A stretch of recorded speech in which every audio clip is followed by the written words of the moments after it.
Bonjour. Je vais tenter d'expliquer aujourd'hui pourquoi la figure juridique de la détention préventive dans le verbier Gate pourrait être la réponse adéquate à la situation. Je rappelle tout d'abord que la détention préventive, elle n'est pas prévue que pour certains délits. Elle n'est pas prévue que pour les violeurs, elle n'est pas prévue que pour les chapardeurs, les voleurs, les escrocs. Toutes les infractions du code pénal peuvent entraîner une mise en détention préventive. Dans le cas du verbier Gate, il a été démontré d'ample manière que pouvaient se poser les questions de la culpabilité et de la mise en accusation de certaines personnes pour gestion déloyale des intérêts publics, pour abus d'autorité et également pour corruption passive ou active.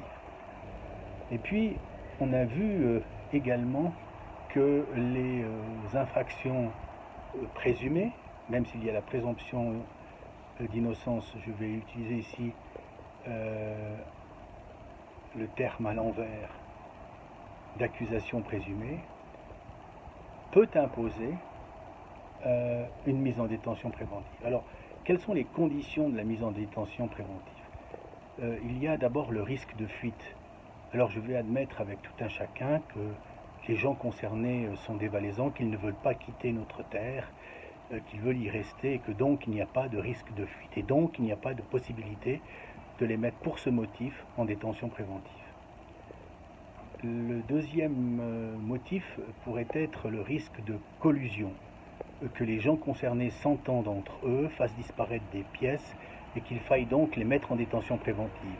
Je vais admettre également, dans la mesure où l'article du Nouvelliste qui a introduit ce verbier qui est emballé le 21 août 2015 est très ancien, et que si ces gens-là avaient voulu faire disparaître des pièces, ils l'auraient fait depuis longtemps, et qu'il n'y a donc pas, je vais admettre, le risque de collusion.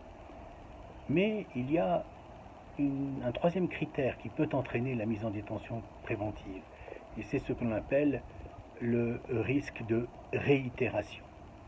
Alors, je fais observer ici que en août 2015, le président de Verbier a indiqué qu'il allait soumettre l'ensemble de certains cas, de certains dossiers, à l'expertise de l'architecte Léonard Binder et de l'avocat Pierre-André Veuté. Ceux-ci ont rendu leur rapport en février 2016. À cette occasion, ils ont fait état de l'éventualité de la commission d'infraction pénale, et ils ont fait référence notamment à la gestion déloyale des intérêts publics.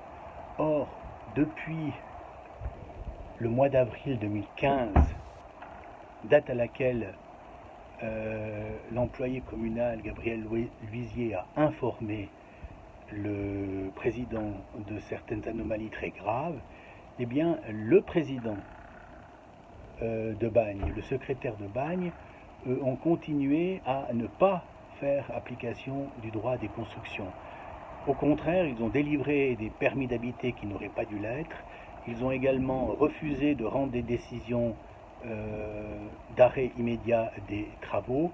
Ils ont refusé de rendre des décisions de révocation de certains permis d'habiter ou des constructions. Et donc, ils sont dans la situation, dès l'instant où ils sont encore présidents et secrétaires de la commune de Bagne, de représenter la commune de Bagne vis-à-vis de l'extérieur et de rendre des décisions illégales. Il y a donc un risque de réitération maximale. Alors, on me dira, mais comment se fait-il que le ministère public ne choisisse pas la voie de la détention préventive et continue peut-être à travailler sur le dossier, à enquêter et à faire toutes les démarches qu'il va faire dans leur position?